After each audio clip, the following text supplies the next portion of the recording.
Hi guys, hi everyone. Welcome back to the Lady Gift Show. It's yet another exciting moment. So today we are going to be discussing the topic why you should not get a child out of wedlock. So why is it important that you ensure that you do not get the title mother or father before your time comes? And when does your time comes? Of course, your time comes when you've already been locked in the chains of marriage. So today I'm going to be discussing why is it so important? Why is it so important that you should avoid being called Mama so and so or Baba so and so until the time is right? So we are going to delve deep into the topic because for once it is very much rampant. And sometimes we tend to think if everyone is doing it, why is it wrong? And or rather, why is it wrong yet so many people do it? So so many people do it or are affected by it because they don't know. They do it without knowing the full implications, or they find themselves in it. So that is the reason why it is so rampant. Because the Bible says that we perish because of the lack of knowledge. So the lack of knowledge is simply the reason why so many out there have gotten into that stage without the prerequisites that I want to give. But we can avoid it.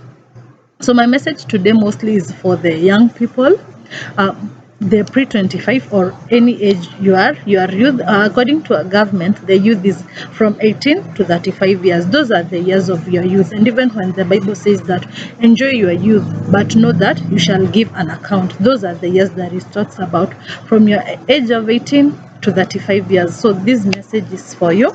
So number one reason why you should ensure that you do not get a child out of wedlock is because of the dynamics of the youth and of the society that we are living in. So as a youth or as a young person, the first thing that should be very much dear to you is keeping your value and your esteem as high as possible. And also your standards. You should work towards keeping your standards as high as possible. So the standards of a young person is to ensure that you don't get yourself into sex, you don't get yourself into addictive behaviors. You also do not soil your reputation or get yourself into doing things that are against the code of conduct that you've been trained by. Could be your religious code of conduct or our society, the traditional code of conduct. So ensure that you keep by the code of conduct that we've been brought up by as a young person. Because why? Because this is the period that your life is very much delicate. In my last video, I talked about this period being the incubation period. Your life is very delicate during this period, and the only thing that can save you is following the set principles that we have been given. These principles we've not been given because we are hated by maybe the higher power or that defines the rules, no, but because he wanted us to live to be protected. That is why he gave us those rules. So the first thing is to ensure that you maintain your value, and by maintaining your value is the longer you ensure that you maintain keeping those standards, the longer you'll keep maintaining your innocence. And by maintaining your innocence, you'll also be able to maintain your esteem. By maintaining your esteem, you're going to be able to cut away so many jokers, liars, manipulators, and people that you don't need, and people who don't mean well for you. And that is the only sure way that you can do that. So the next thing is apart from maintaining your esteem and your standard, number two, it may make God to take away his glory from you. So if you're a Christian, remember that it has in the word of God, in the Bible, it is a law It's among the 10 commandments. Do not commit adultery, and also among the other laws that we've been given, do not fornicate. So once you get a child out of wedlock, it means that you've committed adultery or you have fornicated. So that may make God to take away his glory from you. And remember, without the glory of God, you may suffer, because it is the protective covering that God puts on you. And through this protective covering, the enemy is fears to approach you. But what if that protective covering is taken away? You see, now the enemy will not be fearing to approach you. He'll be approaching you and he'll be sending his proxies to you. So they are going to be disturbing you and taking away the peace that God wanted you to enjoy in your youth. That's why it's very important to ensure that you do not get a child out of wedlock. Let no one lie to you to get a child out of wedlock. Maybe because of the pressure that if someone tells you they want to marry you or they want to give your bride price, and then they start telling you, so for me to be assured that when I give you the bride price, you are not going to run away from me, ensure, first of all, get a child with me. Do not agree. That is a liar. That is a manipulator. And once you get pregnant, they are going to run away. So do not agree to be lied to. Tell them that you follow the principles of God. And the principles of God are that do not fornicate. Then number 2, tell them that you have high standards which you live by. And if you get a child out of wedlock, you will have hurt yourself. And you see, they are going to run away from you. So the third reason is because once you have an extra belly to feed, you're going to have to work extra hard or twice the way you are working before, because now it's not only you alone, you also have a child that you need to raise. And remember, maybe you were raised well by your parents and they were providing everything for you need. So you are not the one who would want to raise your child in lack. So you'll also need to provide for this parent. So if maybe you are earning just a small salary, that most of us, the youth, we are working under the starter salary, maybe you're just earning 15,000 shillings. Out of this 15,000, you pay rent and you pay rent, you buy some few household items, you buy your makeup, your clothes, you're also helping your parents. Then at that point in time, you also have now a child. So you see, like, it's going to be very hard for you to split the bills across all of these needs. So it's important that you maintain that status. Let everybody know that you're young and you are not ready to take on parenting activities. Then that way they are not going to be approaching you to telling you, oh, you need to have a child, all your friends, they have a child. Just tell them, yes, all my friends, they have a child, but it's not yet my time. I'll get the child when it is time. And even all these your friends, they are the ones that I'm talking to. So if you're young, you don't have a child yet, ensure that you wait until that time of marriage, when you are fully married, not when someone has promised you marriage. Many people, they can promise you, but how many deliver? Even the promises we get during the elections, we are promised so many things. We were promised laptops for the children in preschool, but were the laptops delivered? So what makes this you to trust someone?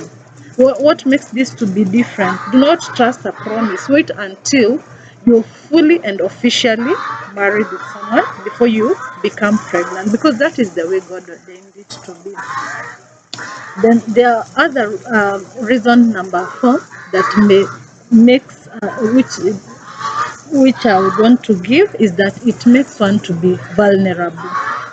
So it makes you to have emotional vulnerability, because most of the times you've not yet done the self-development, you've not done the character development, you've not maybe positioned yourself in the job market well. You are still trying to find footing here and there. You might be in school, you're not done with your studies. You might be in high school, you haven't even done the KCSE. And then now you are pregnant. So what's next? You may miss to do the exam, you may fail to finish the course that you are taking, and also you may even quit your job because you're going to find yourself in a very vulnerable situation. And I hope that you have been able to learn from the people who are ahead of you. If you look at most people who are ahead of you, some they got pregnant in class 7, others in class 8. They never ever went back to school again. You get pregnant in class 7, you start doing the casual labor that everybody is doing, and that becomes your life from that point on time. So it does not become like after the 9 months, now go back to normal life. For most people, it didn't go that way. So after the 9 months, you know, now entered into the world of suffering. So avoid that. Ensure that you wait until the right time. Then so this leads to the emotional vulnerability, because once you now start living the hard life, it is when the crocodiles, the lions, and the snakes, they start wanting now to jump the fence and get into your life. Remember, when you are following God's laws, it's like you are now the sheep inside the pen, or the calves in the pen. But once you broke the boundaries, now even the enemy knows that, hey, you're vulnerable. You see, if you took part in that, if you did that, now you're vulnerable. So you're emotionally vulnerable, and anyone now will start attacking you. So assuming you are in school, and now you have dropped out of school, everybody knows you're pregnant, you've dropped out of school, you don't have money to feed your child, you've been maybe thrown out by your parents. What happens? They start knocking on your door and telling you, let me help you, let me buy milk for the baby, or even Miss Dewey, let me buy supper for you today. And what they want is just to spoil your life. So when someone now tells you they want to buy milk for the baby, they buy milk for the baby, they sleep with you, maybe they infect you with diseases, maybe they start being violent on you. Maybe they even take away the money that you had saved for yourself. Others, they can even start misbehaving in front of your child, because after all, that child is not theirs. And you'll find yourself in a very vulnerable position. That is not the position you find yourself. You got pregnant in class 7 out of wedlock, and you were 16 years, or whatever age you are, you are in form 3, you are 16 years, and by the time you're 26, in a span of 10 years, you already have 4 children. And these children, you have them with different men, because this one will be coming, they say they want to assist, then they run away. They give you another pregnancy, they run away. Another one is married, they come, you stay with them for 2 years, they tell you they want you to be the second wife, they give you another child, and they run away. Another one comes, so they open a business for you, they give you some money, they tell you, oh, they are divorcing with their wife, they give you all those hopes, they pay you the school fees for your children, they give you a third child, and then they run away, because that is now what happens. So it's very important to ensure that you remain in the path of God. Then this emotional vulnerability is very bad, because it's the one which can lead you to even become sick. So if all these men, they are doing that to you, you become emotionally vulnerable. And because of course we all have emotions, and we have a heart, and our heart can only hold so much. Remember, you also have your children. The society is also stigmatizing you. Yes, you'll be facing stigma. First of all, you've been chased away by your parents. That is enough stigma. Then you're out here, everybody is looking at you like, hey, this huyu atatunyang'anya mabwana zetu, wamlele watoto wake. You see, now that is another point of stigma. So you are already stigmatized. Of course, you become emotionally weak. So this can even lead you can become sick. You can have ulcers. You can also have other illnesses. You can have blood pressure because of that weakness.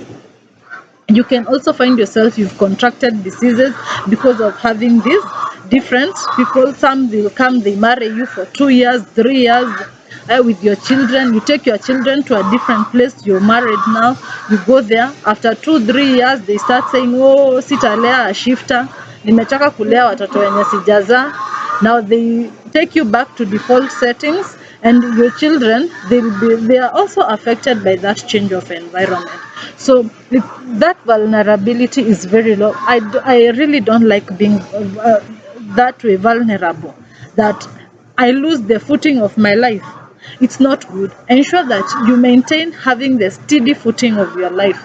Be the person who knows today this is how my life is, and tomorrow, God willing, with God being the head of my life, this is where I was. Like me yesterday when I was sleeping, I knew today I'll go to work. After work, I have enough time, I'll come to this venue and I'm going to be sharing this video. But don't be in a vulnerable manner that you're expecting someone to come from out there to give you 100 shillings to buy pampers for your child and you don't know what else you can do. The other thing is that once you get the child out of wedlock, that child may tie you down. So by tying you down, it's like the same we were saying, you are taking up a course, you are in a given class and you cannot continue. So how does it tie you down? It ties you down because you will not continue with the path of personal development. If you wanted to do maybe a nursing course, a salonist course, you wanted maybe to do a business, kufungua kabiashara fulani, you cannot do it now because you have now put yourself on the path of, or on the path of parenthood. And remember that parenthood is a full-time job. It is a full-time job, and also apart from being a full-time job, it is also a child is a 20-year mortgage. For 20 years, that child is in your hand. Now, if you have 4 with different men, that is an 80-year mortgage you're carrying on your head. And those 80 years, you divide them by the time that each child is reaching 20 years, 20 years. You'll have done the work of 80 years. So you see, you'll not have time to go and do the personal development. How will you develop you when you have babies that are crying there in your house?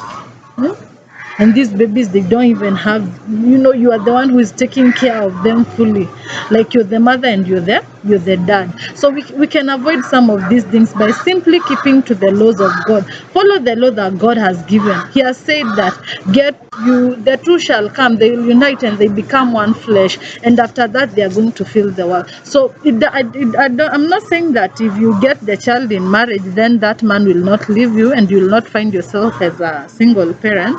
They can also leave you, but ensure that you did your due diligence. You followed God's laws, and usually say once you follow the God laws, you automatically get a protection insurance. Once you're following God, automatically you get the protection insurance. God himself protects you. And even if the enemy comes to test you and to tempt you, he'll ensure that you're not tested beyond what you can handle. But once you remove yourself from God's laws, you automatically forfeit that insurance and you are on your own. Now imagine yourself on your own with those children there. Life is going to be very hard. So ensure that you do not get a child out of wedlock. That is your only saving grace, because it will allow you enough time to develop yourself, to do the self-development. After you do the self-development, it will give you'll be at a stable point when you're getting to the dating scene. And remember, we said that we are dating by interviewing. Yes, today I have a name for it. We're going to be calling it dating by interview method. Remember, you're using the interview method to date. So you'll be able to sit at that table with princes and kings and interview them with a lot of confidence. Because what? Because you've kept your standards, you've kept your esteem, you've kept your values, and you've not made yourself to be emotionally weak and emotionally vulnerable to men. So this man is not coming into your life to help you. No. He's not coming into your life to help you raise the children that you are left for by out of wedlock. No, he will be coming to at a level meeting point. So my advice to you is that your saving grace is your ability to follow the law of God and to keep your legs closed. Keep your legs closed, young girls. Do not agree to be lied to. Men will come lying to you. Some are going to be telling you they'll make you the second wife. Others are going to be telling you that they're going to be paying you money for upkeep of that child. And remember, men forget their children. He can lie to you that get pregnant for me, I'm going to be giving you this amount of money for upkeep. He'll give you for 3 months or 6 months and then he tires. He won't help that child again. So do not get into the trap. break the chain. We want you guys to break the chain. We want you to be a generation that you will be able to be making your own stable decisions and do not make the same mistakes that have been made before. So bye guys, let's meet again.